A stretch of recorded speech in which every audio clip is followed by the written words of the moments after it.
ABBA's third album turned 50 years this year. This album became a breaking point in ABBA's story, their international fame, and an artistic progression in their music, as well as it established ABBA and their legendary visual representation. An intriguing photo session in a car, a mysterious back cover in a real-life hotel reception that still exists today, music videos that would become iconic and determine ABBA's visual image. But most importantly, this is when ABBA became ABBA, and accordingly, that's the name given for the album, the self-titled one, ABBA. Let's dive into ABBA's third album from 1975, the songs and recording sessions. Let's celebrate 50 years of ABBA.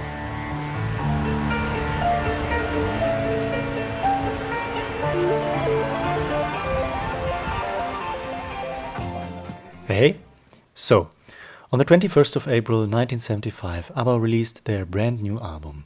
It sold more than any other album in Sweden up to that time, and it reached number one in Australia, a Swedish band all the way down under. A band which had kept dreaming individually and now as a union of making it big outside of Sweden, of breaking through, and here they were on number one in Australia for 11 weeks.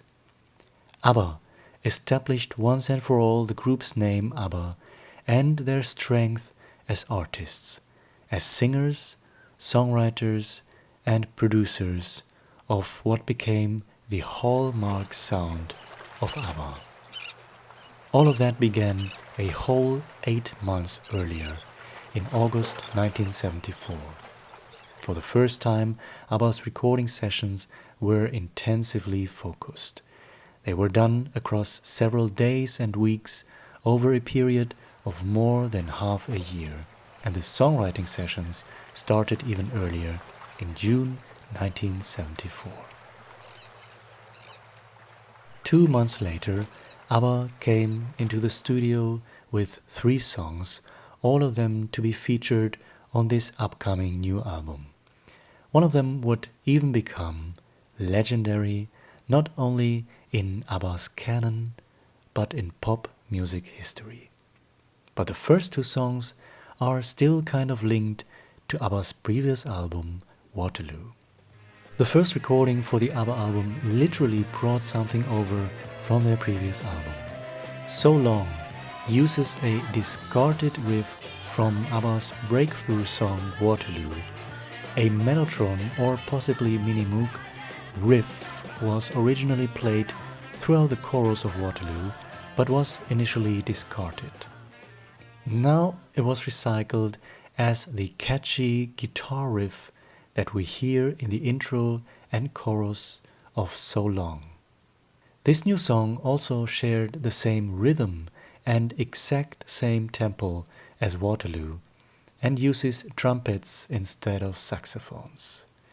So Long became the first single from the album sessions.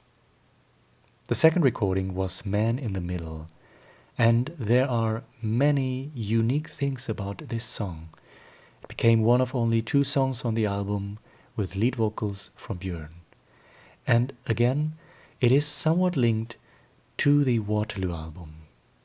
The music with a funk feel was described as a cousin to the song My Mama Said. It just so happens that both of these songs even share the same track sequence. They are both placed as track number 5 on each album. And like the freeform guitar solo on My Mama Said, there is an improvised saxophone solo towards the end of Man in the Middle.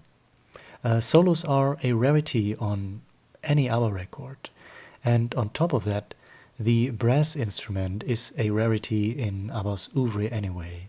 ABBA seldomly used brass on their recordings. So this tenor saxophone was played by Ulf Andersson, and for this album, Ulf Andersson would contribute more important sax playing later on. I've always loved the sound and vibe of Man in the Middle, the angelic backing vocals of Frida and Agneta during the chorus, and I like the sounds of Björn's words. Again, here's another rarity of this song in ABBA's canon. Lyrically, Man in the Middle is one of the few times that ABBA's lyrics deal with social issues. A man with money and power who can't buy an honest friend. Björn was inspired by actual people from his real life, from his relatives and elsewhere. Let's look at the words from the first verse. He is 50 and the girl's only 17. But she doesn't care and she never will. If he is 95, she don't give a damn, just as long as he pays the bill. Even more so, the song kind of reflects the upcoming visualization of the actual album. Man in the Middle can be seen as a mirror of the artwork. Did you see that man in the limousine? He will drink champagne in his limousine. The artwork itself was satirical and has an entire backstory, which we already explored on the channel before. There is an early mix of this song in the archives described as plain weird. It contains plenty of echo. Björn's lead vocal has some kind of flanger effect applied to it, along with a slap back echo. The saxophone is already audible from the first verse onwards, and during the last minute of the song, even more echoes and filters are applied to the vocals and the saxophone. As so many tryouts and alternate mixes, this version was of course left unreleased. The third song from these first sessions was a song called SOS. The strong composition is matched with bleak lyrics about the impending cease of a relationship, delivered with haunting lead vocals by Agneta Fältskog and fierce harmonies by Frida and Agneta in the chorus. ABBA's historian Carl Magnus Palm describes SOS as a bona fide pop classic. In September 1974, ABBA returned to the studio to record no less than 5 more songs, and this time only 2 would end up on the album. Personally, those 2 are some of my favorite tracks of ABBA's early album songs, Hey Hey Helen and I've Been Waiting for You. Like So Long, Hey Hey Helen shares some glam rock vibes, but this time, for me personally, this song is a perfect example of how incredible ABBA can rock in the studio.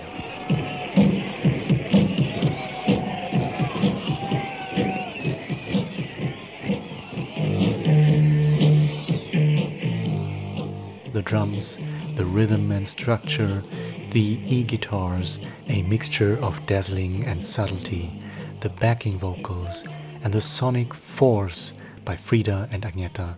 Can you make it alone? Hey, hey, Helen. Hey, what's the matter with you? Hey, hey, Helen. This song has so much drive from start to finish. To me, it's even so much more surprising and unfortunate that Björn and Benny actually regard this song as one of the worst tracks recorded by ABBA. In 2014, Björn and especially Frida showed their surprise when they realized that the song was picked by Japanese fans for an ABBA compilation. Because it really tells what music they like the best, and it's very inspiring for us too. Hey Hey Helen, for instance. Oh my gosh, is that one I real? would never have Is it? guessed, but the Japanese audience liked that. Lyrically, the song happens to be another one of ABBA's rare ones, but the second on this album, with Man in the Middle, to deal more with realism, more with social awareness, the fight for female independency and the conflict and struggle of being a single parent. Written from the point of view of the male partner towards his wife who left. The lyrics are ambiguous, they are taunting, and at the same time encouraging as well. The first verse tauntingly says, "At last you're free, it's the way you wanted it to be, and the price you paid to become a woman of today. Is it worth the pain to see the children cry? Does it hurt when they ask for daddy?" But the chorus and pre-chorus encouragingly say, "Now you live on your own. Can you make it alone? Yes, you can. You're right, you had to take a second chance, so you fight to find your freedom." Björn says that it may possibly have been that Agneta and Björn were going through one of their rough periods. Thus, he penned words of sorrow and regret about the breakup of a family, with that inner conflict of still wanting to see that woman being happy and independent. I think this is an absolute masterful song in its music, production and lyrics, the way the words rhyme, the way of the ladies singing, and again for me personally, it's an incredible banger with depth. And it is ABBA at their peak creating rock in the recording studio. The song became the opening song for ABBA's tour through Europe and Scandinavia, starting in November 1974 to January and summer of 1975. On this tour, more songs from the album's recording sessions would be performed, which was the first time they were heard in public. One of them is regarded as one of ABBA's finest pop ballads, and after SOS, it's the second lead vocal on the album by Agneta, an equally outstanding performance. The song is called "I've Been Waiting for You." Frida said, "I think her singing was excellent on this recording, and also when we did it live." Björn says, "It's a damn good ballad, which somehow never amounted to anything. It would have deserved a better fate." We now know that the song was resurrected in 2018 for the movie Mamma Mia, Here We Go Again, finding its way into a new audience. We have seen that ABBA dabbled with glam rock and rock and roll so far on the songs So Long and Hey Hey Helen.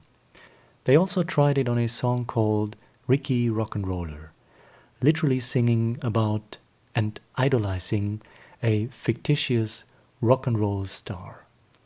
But this song was not released. In 1976, it was given to Swedish rockabilly singer Jerry Williams. In 1994, a snippet of ABBA's recording was released in the Outtakes medley, ABBA Undeleted.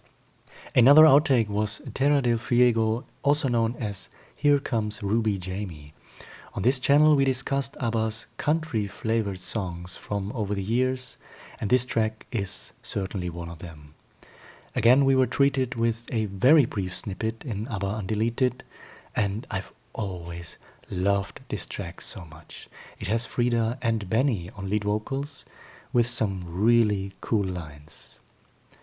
The third track from our sessions in September 1974 was also not released initially, not in this shape and form.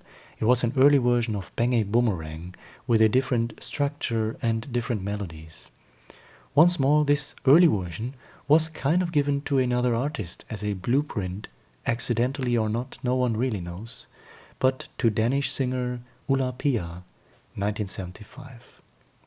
ABBA would continue to work on the song, gave it to yet another Swedish artist, Sven and Lotta, before it was taken back by ABBA for their third album. An independent video on this channel already explored the whole story of Bang-A-Boomerang, including the filming of the music video for this song. In October 1974, ABBA had their final recording sessions for that year with 3 more songs. Intermezzo number 1 is one of the most unique tracks that ABBA has ever done and released. An entirely instrumental song, a symphonic rock number. Benny says, "It's one of those songs that really don't belong on a pop album, but there are many small things like that popping up on our albums that don't belong, but which we do anyway, just because it's fun." This was the song when ABBA's guitarist Lasse Welander happened to play his first ever session with ABBA, and certainly what a surprise it was to him. He said, "With Intermezzo number 1, I remember being a bit startled by ABBA doing this kind of combination between pop and classical music. Because of the irregularity of the composition, it also took a while to get it right. No parts of it are repeated in quite the same way, so it was a bit difficult to remember it by heart. But I thought then, and still think, that it's a damn good piece of music." Benny said they added number 1 to the title because you never knew if others would follow on later. There never was an Intermezzo number 2. On the same day, ABBA recorded another song left unfinished at the time, what would have been another Björn lead vocal, Crazy World. This song to me is absolutely beautiful. It was resurrected again and again over the next few months and years, until it was finally finished and released in 1976 as a single B-side. But Björn got his chance again a few days later on a recording called Rock Me. The early version, Baby, had lead vocals by Agneta and was also included on the Outtakes medley ABBA Undeleted in 1994. For the next few months of 1974, ABBA was busy overdubbing and mixing the recordings they've had so far, and also embarking on their first European tour in November 1974 and through Scandinavia in January 1975. Sometime in 1975, I would think very likely during the recording sessions for the ABBA album, Björn got yet another chance at a lead vocal, a terrific one for a terrific song which was never released at the time. Björn and Benny recorded a demo called To Live With You. This melancholic piano ballad is an English language version of their 1970s song Lycka, with English lyrics written by American folk musician Ernie Sheldon. This full demo was actually released in 2006 as an exclusive bonus track on the expanded and remastered CD version of Björn and Benny's Lycka album, their only album as a duo. As far as I know, this is the only time ever that a demo recording by Björn and Benny was officially released in its entirety. Very intriguingly, on an Arthur Greenslade instrumental album that features ABBA cover versions, To Live With You is included as an instrumental cover, but is actually listed under that English title. That album was also released in April 1975, the same month when ABBA's third album was released. So this is my theory. I do believe that To Live With You might have very well been considered to be used by ABBA for their third album. It does have the atmosphere in some way, in my opinion. In February and March 1975, 1 month before the album's release, ABBA came back to the studio with 3 more brand new compositions. Tropical Loveland was Frida's song as a lead vocalist. Frida called the song pretty uninteresting. I Do, I Do, I Do, I Do, I Do became ABBA's second single from the forthcoming album. Frida said it's one of her favorite songs from ABBA. It's also the return of Ulf Andersson, gifting us his most iconic contribution to ABBA's legacy, the alto saxophone part in I Do, I Do, I Do, I Do, I Do. Carl Magnus Palm describes it as one of the most important ingredients in the soundscape of this recording. Björn and Benny's admiration for Phil Spector's Wall of Sound is also very evident in this particular recording process of the song, especially in Ulf's saxophone overdub. He said, I dubbed the intro riff 8 times or something, so that it sounded like a lot of saxophones. The saxophone parts were so crucial to Björn and Benny that they even decided to erase a couple of lines that Agneta and Frida sang in order to replace them with Ulf Andersson's overdub on saxophone. Let's get together every day will be better. I love you. Finally, there is one song left. It was written at Björn and Agneta's house on the island of Lidingö.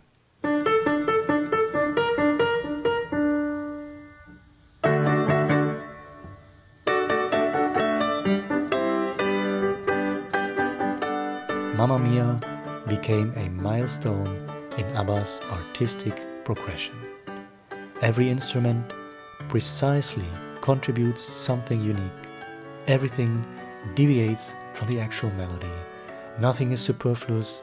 Everything is tightly arranged. And even more so, less is sometimes more.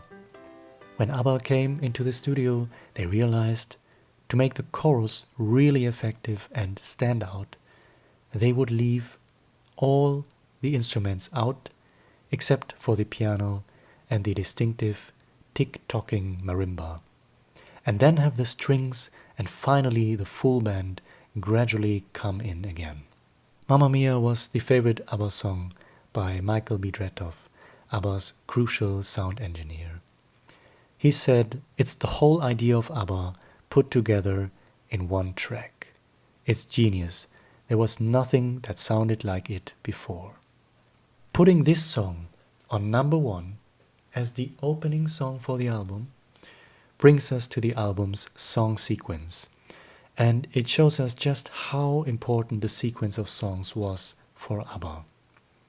Mamma Mia, a milestone of a song, opens the record and leads us into an album that becomes this big change in ABBA's artistic development. The sound is crisp, the production tight, the genre pretty much defined. Carl Magnus Palm said, ABBA now knew how to do pop with a unique sound. Agneta and Frida sparkled with such force and energy on this pop masterpiece. ABBA, this third album, for the first time really made room for the ladies to shine. And for the first time, they had time. They could concentrate entirely to be as creative as ever, which is reflected in the amount of unreleased tracks like never before, discarded songs, different mixes, tryouts, unreleased versions. And it's even more reflected in the perfection that became the album. 11 songs that hang together so well, even though this album is still colored by fractions of different genre mixes, flavors of reggae, a bit of funk, a very unique symphony rock number by Benny Andersson, some traditional European Schlager, glam rock and rock and roll, a beautiful ballad, but most certainly the purest form of ABBA-drenched pop. And now I would like to know from you, what do you think of ABBA from 1975? What's your story with this album? Which are your favorite songs? Please let me know in the comments below. Thank you for watching, and happy 50th anniversary, finally, to ABBA. Alright, until then, hej då!